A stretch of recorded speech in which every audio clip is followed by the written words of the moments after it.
It is Tuesday, October 1st, 2024 at 9:30. Erica, can we have roll call, please? Commissioner Henry. Here.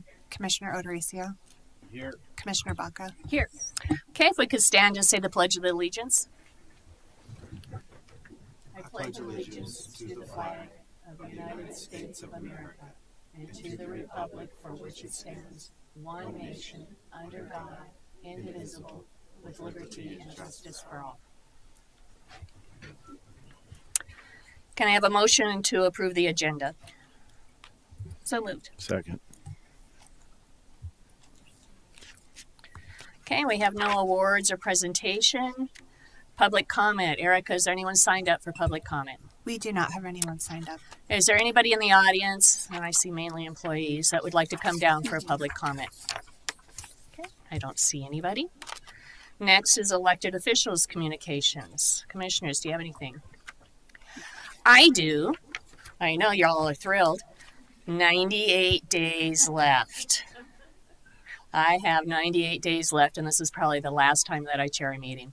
And it has been an absolutely pleasure to serve Adams County and the residents. And I feel like it's been a privilege that the citizens allowed me to be there for 12 years. And I always will thank them, and I will always spend the next 98 days appreciating how lucky I have been to be sitting in this chair. Also, I have one comment, and it's actually for a county manager. I know for a fact on this agenda, we have asked several times for some information on translation. If someone needs some kind of translation, if they could put it on the agenda, that information, it would be very helpful. I know Emma and I actually asked about 3 weeks ago, and we're still waiting for information on that. And so at every meeting that I'm here, and if it's not on the agenda, I'm going to be asking for it. All right, next, the consent calendar. Do I have a motion to approve the consent calendar? Motion to approve the consent calendar. Second. All right. County manager, do we have any new business? No new business today. Okay. County attorney, I see a list. The county attorney does have a list today. We have multiple executive sessions on your agenda today. I believe the first one we will postpone for a day. We have additional commissioners, so I'll skip that one. So the first would be pursuant to Colorado Revised Statute 246402-4E for the purpose of instructing negotiators regarding the P3 project at CASP. Okay, do I have a motion? So moved. Second.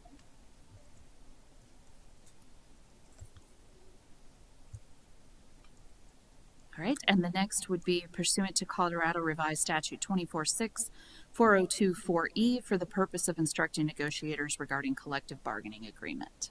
Do I have a motion? So moved. Second.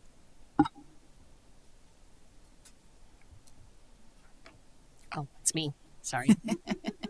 All right, and the last is pursuant to Colorado Revised Statute 246402-4E for the purpose of instructing negotiators regarding an economic incentive. Do I have a motion? So moved. Second.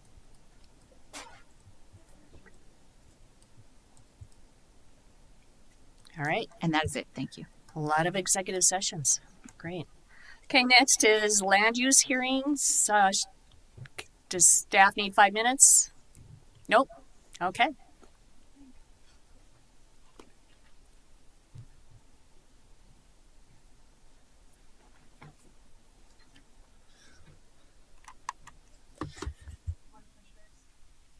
Nope. There we go. Good morning, Commissioners.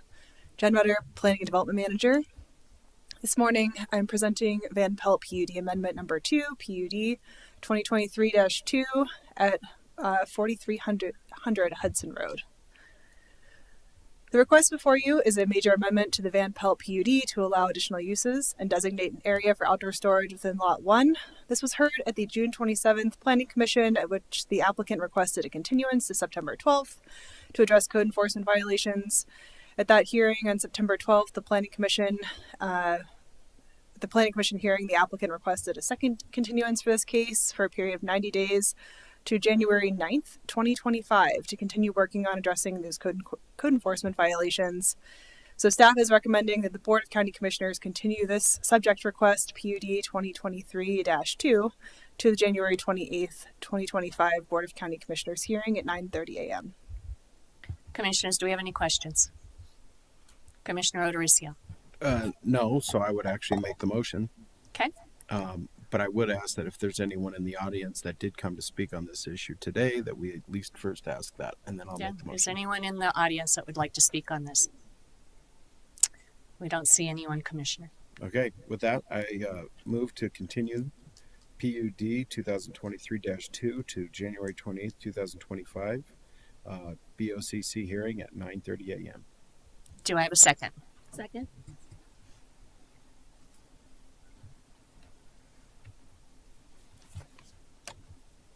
All right. Are we ready for the next one? We are. Yep.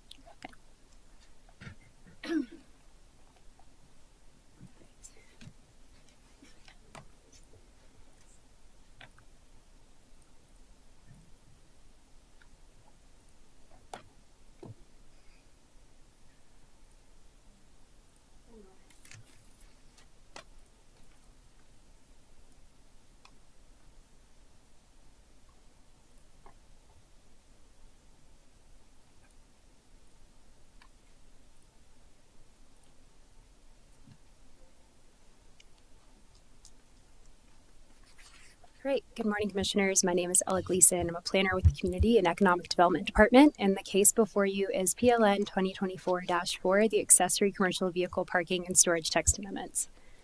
So the request is for an amendment to the Development Standards and Regulations to amend the Accessory Commercial Vehicle Parking and Storage Regulations. So the existing regulations are found in Chapter 4. They state that no vehicle in excess of 7,000 pounds gross vehicle weight can be kept, stored, or parked in a residential or agricultural zone district except by conditional use permit.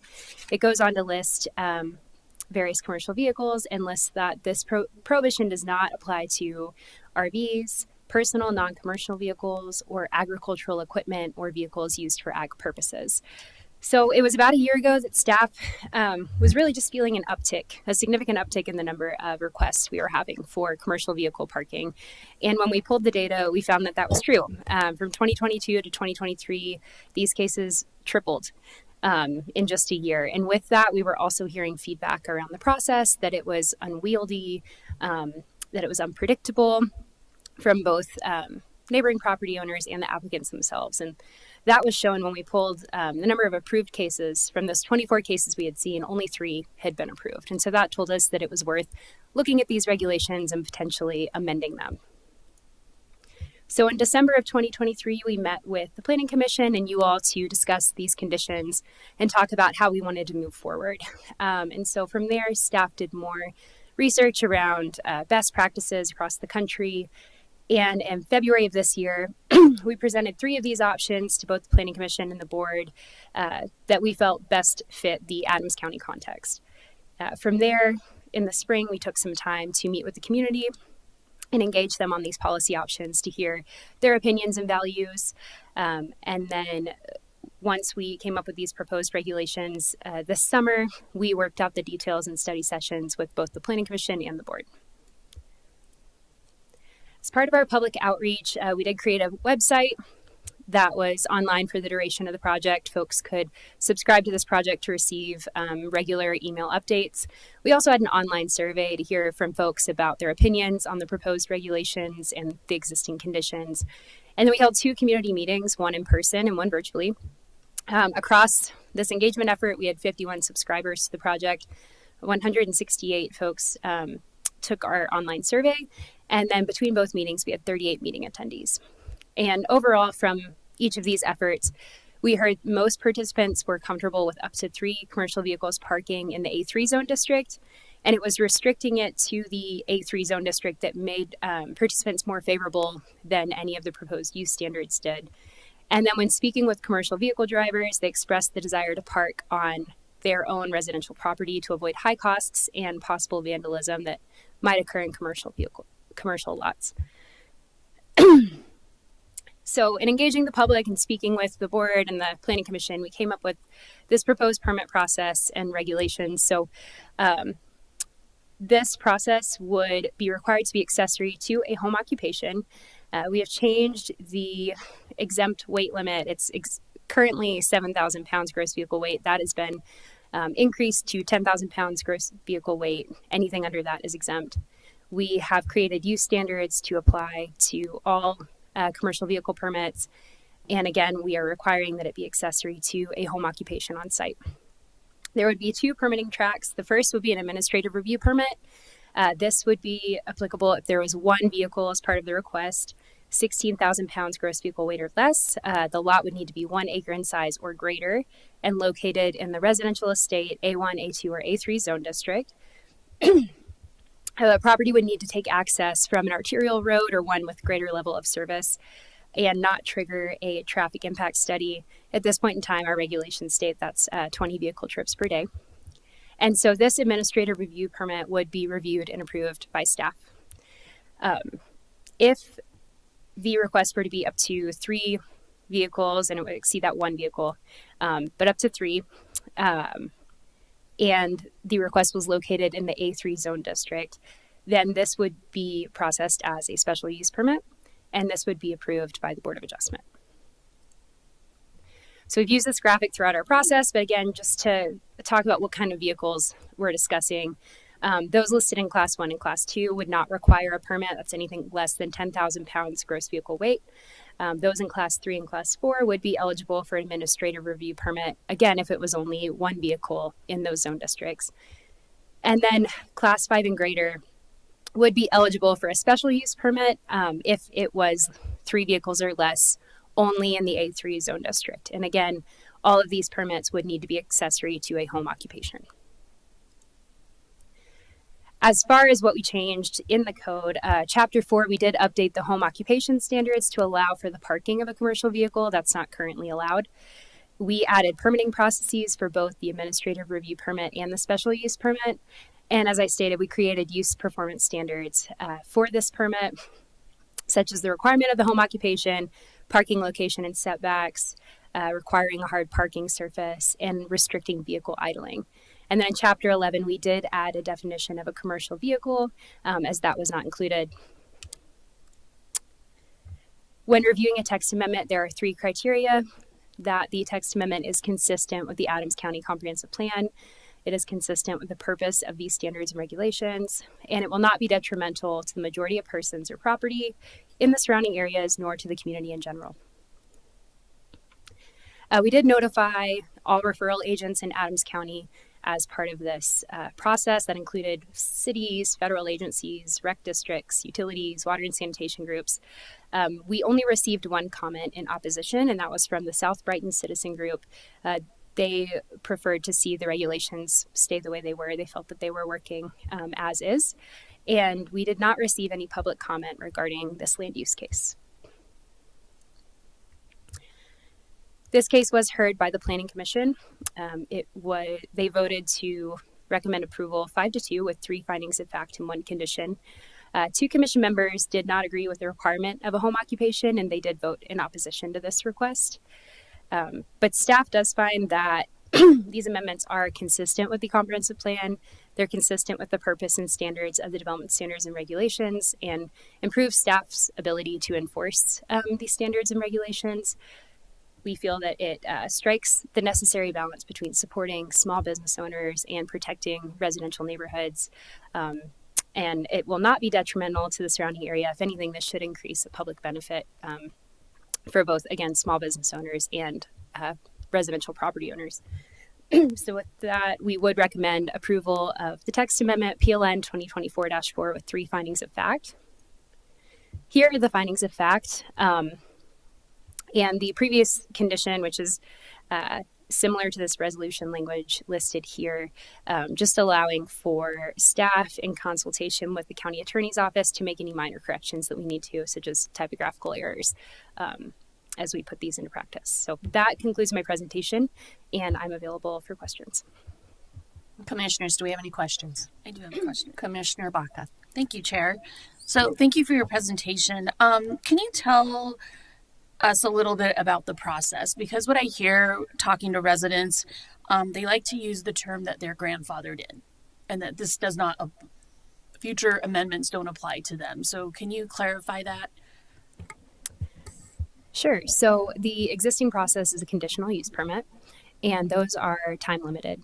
So there is an expiration date on those conditional use permits. So if someone has a valid conditional use permit, then that would be valid for the extent of that permit. And then that property owner would need to apply through this process. Great. Thank you so much for that. And the other thing, I know that this happens in other zoning districts when it comes to outbuildings and whatnot, is do we have an educational program in place? Because I know what happens is that people walk out into off their front porch and they're like, hey, looky there, look what my neighbor's doing, not knowing that they might be in a different zone. And they'll say, well, then we can also add vehicles to our property. So we see this back and forth. A lot of it does happen in Eastern Adams, in the unincorporated areas of Southwestern Adams as well. So I guess my question is, do we have an educational program? And then my suggestion is that when we do a business town hall next year, that we add this component to bring them businesses up to speed on what the changes are. I think that's a great idea. We're looking at a multi-pronged approach. Of course, we have the planning department. We have our planner of the day that folks can call if they have any questions. We have our code enforcement team, who are really the boots on the ground speaking to community members about this issue. And then we've also created a partnership with the motor vehicle department. And so once, if these regulations are approved, they will be providing information to commercial vehicle owners when they register their vehicles, so that they are also aware of where they can park. Thank you so much. I appreciate it. Any other questions? Right, do I have a motion?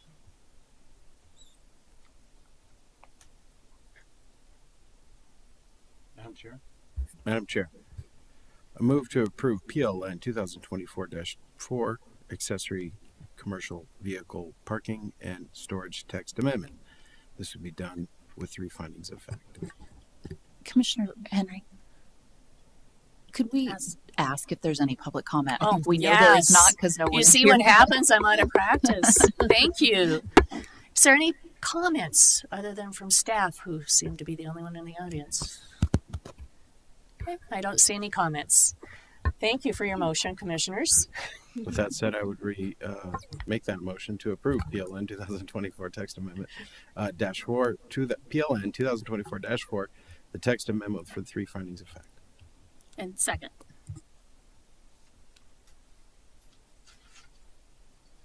All right, it passed. Thank you. And I believe there is no other business on the agenda. So we will adjourn at, I'm going to brag, 9:50. Just saying.